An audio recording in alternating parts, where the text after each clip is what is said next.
Welcome to Brazil Bound, MLSsoccer.com's continuing coverage of the U.S. national team's road to the World Cup with Nick Fershaw. I'm Jason Seguini, and Nick, last time on Brazil Bound, Andrew Wiebe and I gave our picks for who we thought were frontrunners to be chosen by Klinsmann to go to the 2014 World Cup. And since the U.S. had already qualified for the World Cup, we didn't really expect to see a lot of these guys on this roster. But Klinsmann went with a pretty strong roster here. Yeah, we thought there'd be a little bit more experimentation, but there's not going to be any of that. Jurgen Klinsmann came out this week and said he wants to put the best roster forward that he can, considering it's the last game on domestic soil, and they want to put on a good show for those fans at Sporting Park. I think they probably will get that, considering 17 of the 20 guys called into this camp were in the last camp, which means he's not experimenting at all. He's got some injuries to deal with, and we can discuss that a little bit later, but for the most part, this is a pretty conservative approach. He wants to round out the Hex on a good note, certainly in this last domestic game, and then we'll see if he makes some changes going forward to Panama. As for the injuries,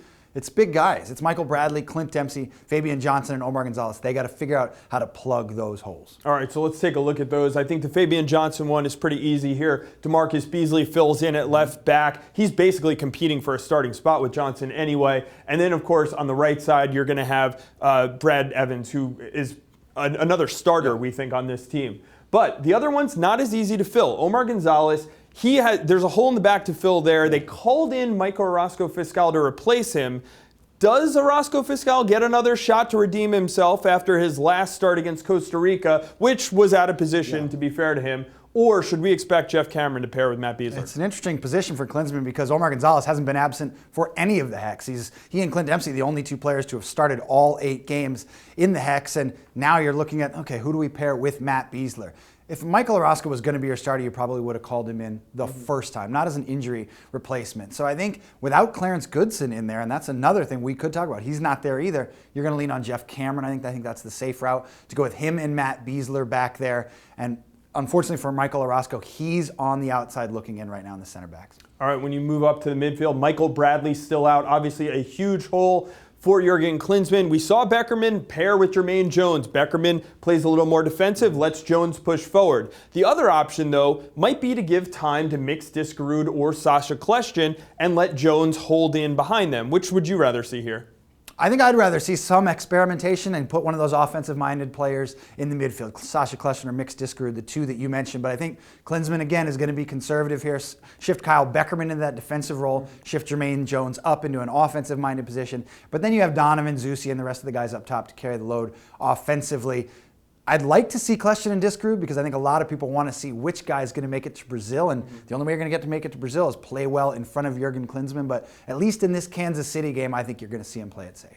All right, and finally, we have to talk about Clint Dempsey. He's the captain of the U.S. national team. He is out for this game. We both agree this is probably going to be Eddie Johnson filling in for him up top with Jozy Altidore. And for more on the potential Altidore-Johnson pairing, here's Matt Doyle.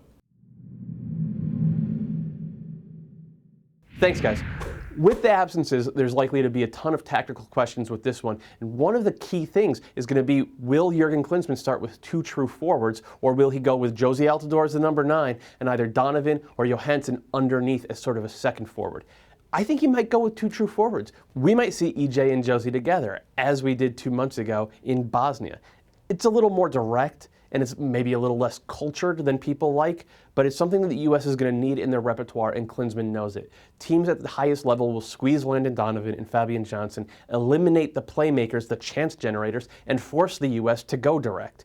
Well, Johnson and Jozy, they can match up with anybody physically. The question is, can they get on the same page in terms of creating chances for each other? If they can, then the U.S. can play over the top. And while it's not pretty, that's how you beat a team that's pressing your midfield. Thanks, Matt. When you compare the roster that Klinsmann picked for these games with the one from the last set, there are a lot of the same faces as we talked about, but there are also several key changes worth noting. For more on these, here's Samantha Yarrick. Thanks, guys. Let's start with the key exclusions, Michael Parkhurst and Jose Torres. Torres, definitely the bigger story here. When Klinsmann took over as head coach, Torres seemed to be the go-to creative attacker in the midfield. But Torres hasn't seen time in a World Cup qualifier in over a year, and being left off this latest roster for the qualifiers, not a good sign if he's planning on being a part of this World Cup team headed to Brazil. Moving on to the key additions, Brad Evans, no surprise, he's recovered from his injury, but the bigger stories here, Sacha, Kljestan, and Terrence Boyd. Sacha really battling it out with mixed Diskerud for that creative spark, that spot on the roster, while Terrence Boyd has an even bigger challenge given the fact that Josie Altidore, Eddie Johnson, Clint Dempsey, and even Aaron Johansson have been performing so well up top. It may be a tough road for both these guys, but this is one of the last chances they have to prove themselves and earn a spot on the World Cup roster. Thanks, Sam. Now for more on what to expect from the U.S. opponent, here's Simon Borg with Jamaica in a nutshell. Don't let their position in the standings fool you. Jamaica may be in last place, but they're still very much alive in the race for a World Cup spot. That fourth place playoff spot still within their grasp, but it starts with a win against the U.S. at Sporting Park. Now, it'll be tougher for the U.S. to prepare against Jamaica this time around because they have a new coach, German Winfried Schäfer. He took over in September during those qualifiers, and we saw him introduce a new tactical wrinkle, the five-man back line, which has caused problems for the U.S. in the past. Just look at the Costa Rica game. But the most interesting part of this lineup is what happens up top. The regular starters at forward, not even called up for this game. They're going to go with new blood. I think they go with Deshaun Brown of the Colorado Rapids, give him his first start, as well as Jermaine Tuffy Anderson, who the Jamaicans have been clamoring for. He got their last goal against Costa Rica. Where can the U.S. exploit, though, here? It's at goalkeeper. Donovan Ricketts, the Portland Timbers goalkeeper, not in camp. He's out injured. Richard McCallum to take over, and based on what I saw in September, he's a shaky one. If you make him work, good things might happen. Well, Jamaica arrived in Kansas City on Tuesday, and so did our own Andrew Wiebe, who filed this report on the hometown hero, Matt Besler. Andrew Wiebe reporting for MLSsoccer.com here at Sporting Park, where the U.S. national team has just finished up an open training session in front of a few hundred local fans. The star of this show, easily hometown hero Matt Besler, the KC native, speaking to the crowd afterwards. This, of course, a big reward for him after missing out on that match in Columbus. Suspended against the Mexicans after that incident with Joel Campbell. He will be here for this one, but his partners previously for the U.S. in central defense will not. No Omar Gonzalez, no Clarence Goodson. That means he will likely line up next to Jeff Cameron come Friday against Jamaica. And although Besler said that he'd like to enjoy this match, he'd like to soak it in a little bit, it's still business as usual. A spot on this squad for the World Cup must still be earned.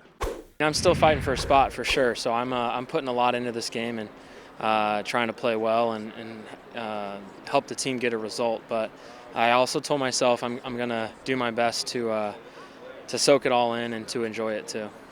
Well, guys, Jurgen Klinsmann looking to put on a good show in front of the home fans in Kansas City. What are your expectations for this game, and give me a scoreline? Well, it's always interesting when these two teams play because Jamaica is such a tough game for the U.S., but I think even with the injuries, they have too much talent this time around, and that home crowd's going to help them a lot. It's going to be close.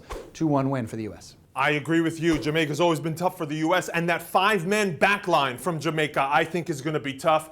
I think the motivation factor here also plays a part. U.S. have nothing to play for. Jamaica playing for their lives. 1-0, the Reggae Boys beat the U.S.